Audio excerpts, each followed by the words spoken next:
ওয়ালাইকুম রহমতুল্লাহ।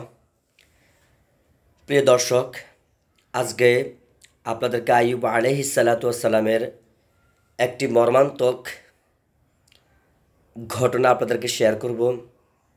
যে ঘটনার মধ্যে রয়েছে মুসলিম উম্মাহর একটা শিক্ষামূলক ঘটনা। এই ঘটনা থেকে আমরা অনেক কিছু আজকে জানতে পারবো, অনেক কিছু শিখতে পারবো। মুসলিম উম্মাহর জন্য এটা একটা মেসেজ। তো প্রিয় বন্ধুরা, কষ্ট করে আপনারা অনুগ্রহ করে সম্পূর্ণ ভিডিওটা দেখবেন। যারা নতুন, আমাদের চ্যানেলটিকে সাবস্ক্রাইব করবেন, পাশে থাকা নোটিফিকেশনটা অল করে দিবেন, তাহলে প্রত্যেকটা ভিডিও আপনাদের কাছে চলে আসবে। আর যারা সাবস্ক্রাইব করে রেখেছেন আগে, তাদেরকে অসংখ্য ধন্যবাদ। প্রিয় বন্ধুরা, কথা না বাড়িয়ে আপনাদেরকে ঘটনাটা শেয়ার করি, এবং কি ঘটনাটার সূত্রপাত কোত্থেকে এসেছে, কী কারণে এসেছে, এই ঘটনার ভিতরে আইয়ুব আলাইহিস সালামের কী ক্ষতি হয়েছে, কী লাভ হয়েছে, সম্পূর্ণ আপনাদেরকে বলবো, এবং কি আমাদের জন্য কী শিক্ষা রয়েছে সেটা ইনশাআল্লাহ শেয়ার করব আপনাদের সামনে। তো প্রিয় বন্ধুরা, আবারও অনুরোধ রইল, পুরো ভিডিওটা দেখে আপনারাও কমেন্ট করে জানাবেন কেমন লেগেছে। আল্লাহ রাব্বুল আলামিন যুগে যুগে নবীদেরকে, রাসূলদেরকে পরীক্ষা করেছেন, কিন্তু আইয়ুব আলাইহিস সালামের মতো কঠিন পরীক্ষা কাউকে ফেলেন নাই। এত কঠিন পরীক্ষা যে আমি যদি আপনাদের সামনে আলোচনা করতে যাই, তাহলে এই ভিডিওটা কমপক্ষে 1 ঘন্টায় রূপান্তরিত হবে। তো আমি সামান্য সংক্ষেপে যতটুকু পারি ভিডিওটা কমপ্লিট করে ফেলবো এবং সংক্ষেপে শেষ করব। আইয়ুব আলাইহিস সালামকে আল্লাহ রাব্বুল আলামিন ইচ্ছে করেছেন উনি পরীক্ষা করবেন। তো আইয়ুব আলাইহিস সালামকে পরীক্ষার জন্য সর্বপ্রথম বিভিন্ন সয়লাব দিয়ে, বিভিন্ন সমস্যা দিয়ে আইয়ুব আলাইহিস সালামের মতো একজন ধনী, একজন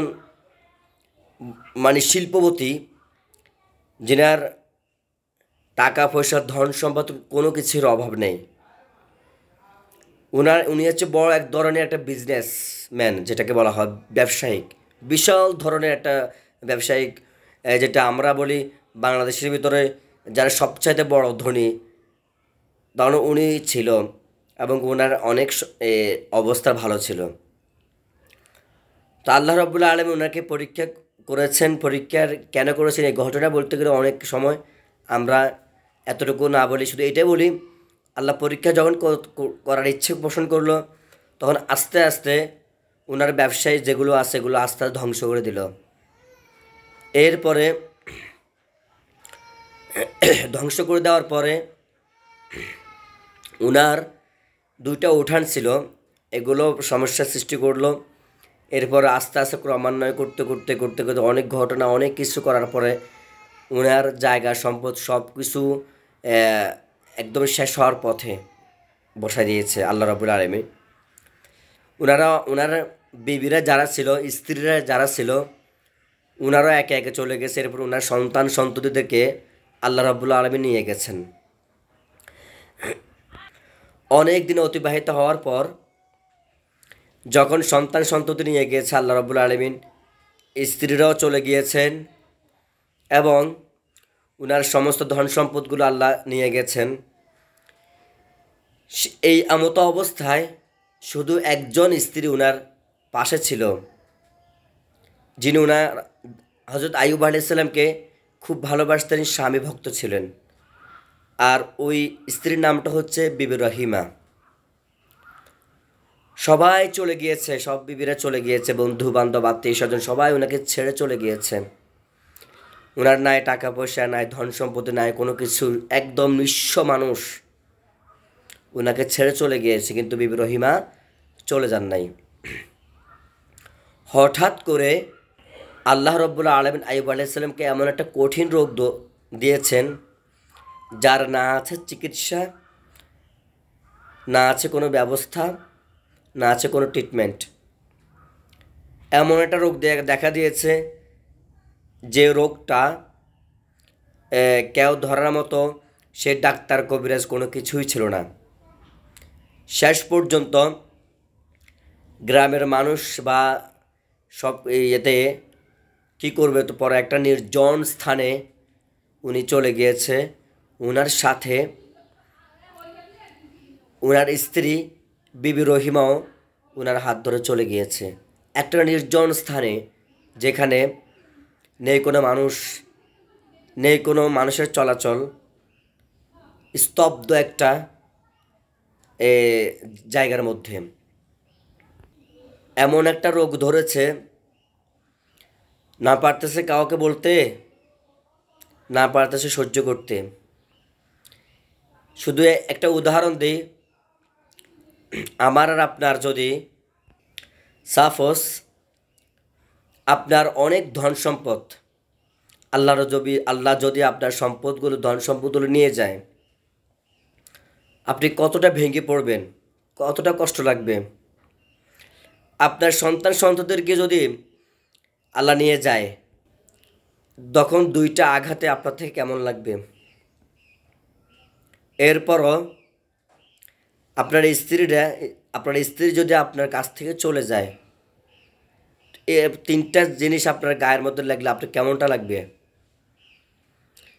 এরপরও আত্মীয় স্বজন সবাই যদি আপনার কাছ থেকে দূরে সরে যায়, না জানি তার সাথে থাকলে আমাদের কোনো সমস্যা হবে, রোগ ব্যাধি সৃষ্টি হবে, তখন কি হবে। আমরা 2020 সালে করোনা ভাইরাসের বিষয়টা আমরা অনেকে জানেছি, আপনরা পর্যন্ত দূরে চলে গিয়েছে, কিন্তু যারা প্রকৃত ভালোবাসার মানুষ তারা কিন্তু ছিল। তখন কেমন লাগবে। এরপরে এমন একটা রোগ দিয়েছে আপনাকে, না পারতেছেন কইতে, না পারছেন সইতে, না আছে রোগের ট্রিটমেন্ট, না আছে কোনো কিছু। এমন কষ্টর বেদনাদায়ক রোগ যেটা উনি সহ্য করতেছেন। তিলে তিলে উনার মানে শুধু তিলে তিলে উনি কষ্ট পেতে পেতে এমন একটা অবস্থা হয়ে গেছে, উনি আর সহ্যই করতে পারতেছে না। কিন্তু এই মতো অবস্থায় উনি ধৈর্য এমনভাবে ধরেছেন, ইন্নাল্লাহ মা'আস সাবিরিন, নিশ্চয় ধৈর্য ধারণ যারা করে তাদের সাথে আল্লাহ আছে। এতটা ধৈর্য ধরেছেন, এরপরও উনি আল্লাহর কাছে কোনো অভিযোগ দেন না, কোনো কিছু করেন নাই। তো শেষ পর্যন্ত উনি যখন ওনার নিঃস্ব সব কিছু, একমাত্র বিবি রহিমা ছিল। এই বিবি রহিমা মানুষের বাসায় কাজ করে করে স্বামীর জন্য দু মুঠো অন্ন স্বামীর মুখে দিত। একদিন এমনও ঘটনা ঘটেছে, কাজ না পেয়ে উনি ওনার চুলের মুঠা বিক্রি করে উনার স্বামীর জন্য খাবার এনেছেন। আজ কয়জনের বিবি আছে এরকম? নাই, থাকলেও থাকতে পারে। তো যাই হোক, অনেক বড় লম্বা ঘটনা। আমাদের মূল টপিক হচ্ছে একদম স্যাম্পল একটা শিক্ষণীয় বিষয়, যার কারণে ভিডিওটা করা। এরপর উনি আল্লাহর কাছে দোয়া করতেছে, হে আল্লাহ, আন্নি মাসানিয়া দুররু ওয়া আনতা রহমুর রাহিমিন, আন্নি মাসানিয়া দুররু ওয়া আনতা রহমুর রাহিমিন। আল্লাহকে উনি বলতেছেন, নিশ্চয়ই আমাকে রোগ ব্যাধিতে ধরেছে,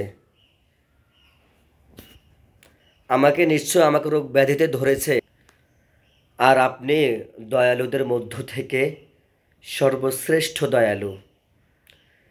আল্লাহর কাছে উনি দোয়া করতেছেন, আল্লাহ রাব্বুল আলামিন দোয়া কবুল করেছেন। যে উদ্দেশ্যে পরীক্ষাটা করা, সে পরীক্ষার ভিতর উনি কয়েক বছর উনি অবস্থা ছিল। আল্লাহ ওনার পরীক্ষাটা সাকসেস হয়েছে, উনি সফল হয়েছেন, এবং কি ওনার এতটা ধৈর্যের পরিচয় দিয়েছেন যেটা বলার বাহিরে। তো এতটুকু বলতেছি, ওনার মতো যে ওনাকে যেরকম একটা পরীক্ষা দিয়েছে, অন্যান্য নবী রাসূলদেরকে এরকম পরীক্ষায় ফেলেন নাই। খুবই ধৈর্যশীলা নবী ছিলেন, আল্লাহ ওনাকে ধৈর্য দিয়েছেন।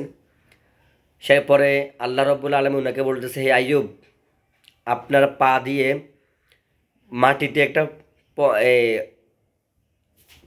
পদধূলি দেন। এরপর আইয়ুব আলাইহিস সালাম ওনার পা দিয়ে যখন পদধূলি দিয়েছেন, এভাবে যখন এভাবে করছেন, তখন একটা ঝর্ণা হয়ে গেছে। তখন আল্লাহর হুকুমে এটা কখনো হয়েছে, সেটা হচ্ছে আইয়ুব আলাইহিস সালাম প্রাকৃতিক কাজ যখন করতে গিয়েছে, এ, ওই সময় আল্লাহ কবুল করে বলেছে ওনাকে সুস্থ খাওয়ার জন্য।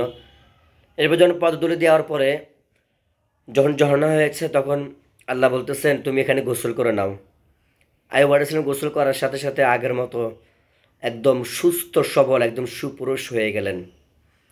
বিবি রহিমা ভাবতেছে যে আমার স্বামী কোথায় গেছে, এত তো দূর, এত তো লেট করে না। এরপরে খুঁজতে খুঁজতে দেখাতে আইয়ুব আলাইহিস সালামকে বলতেছে আমার স্বামীকে দেখেছেন? আমার স্বামী দেখতে হুবহু আপনার মতো, কিন্তু আমার স্বামী তো অসুস্থ এখন। আমি তোমার স্বামী, আল্লাহ আমাকে সুস্থ করে দিয়েছেন। যাক আলহামদুলিল্লাহ, খুশিতে তো আত্মহারা, আল্লাহর শুকরিয়া আদায় করতে করতে শেষ। যাই হোক বে বন্ধুরা, পরে আল্লাহ রবের সাথে সাথে দুইটা মেঘ টুকরা ওনার দুইটা এ, ওনার জায়গা আছে, সেটা হচ্ছে গম। গম, এই গমগুলো রাখার জন্য, শুকানোর জন্য, এবং জব, এগুলো শুকানোর জন্য এটাকে কেউ যে মাঠগুলো সেটা মেঘের ভিতরে আল্লাহ রাব্বুল আলামিন ইয়ে করে দিচ্ছেন। আস্তে আস্তে ক্রমান্বয়ে ধাপে ধাপে স্টেপ বাই স্টেপ ওনার সব কিছু ওনাকে আবার আল্লাহ রাব্বুল আলামিন ফিরিয়ে দিয়েছেন আগের মতন। তো প্রিয় প্রিয় বন্ধুরা আমার, ঘটনাটার মূল উদ্দেশ্য হচ্ছে আমরা যতই বিপদ হই না কেন, যত রোগ ব্যাধিত হই না কেন, যতই সমস্যার সম্মুখীন হই না কেন, আমাদেরকে আল্লাহর কাছে ধৈর্য ধারণ করতে হবে, আল্লাহর কাছে সবর করতে হবে, আল্লাহর কাছে দোয়া করতে হবে।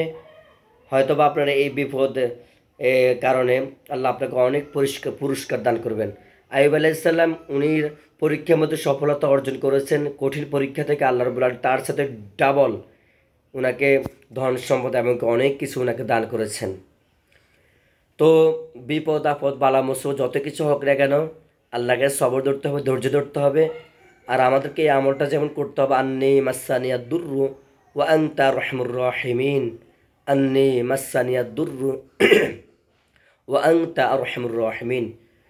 কোরআনে আল্লাহ রাব্বুল আলামিন এই আয়াতটা নাযিল করে দিয়েছেন। তা আমরা অবশ্যই এটা নিয়ে আমাদের জন্য শিক্ষা, যে যতই বিপদ আপদ বালা মুসিবত রোগ ব্যাধি হোক না কেন, আমরা ধৈর্য ধারণ করব, এমনকি আল্লাহকে কোনো অভিযোগ দিব না, কাউকে কোনো অভিযোগ দিব না। বিপদ আপদ বালা মুসিবত সব কিছু আল্লাহর পক্ষ থেকে আসে, আল্লাহর পক্ষ থেকে হয়। ধৈর্য ধারণ করে আল্লাহর কাছে দোয়া করব, ইনশাআল্লাহ আল্লাহ রাব্বুল আলামিন আমাদেরকে দুনিয়া ও আখিরাতে উত্তম বিনিময় দান করবেন।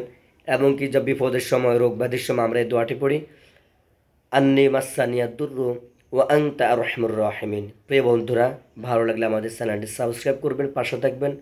আজকের মতন বিদায় হচ্ছে, আল্লাহ হাফেজ।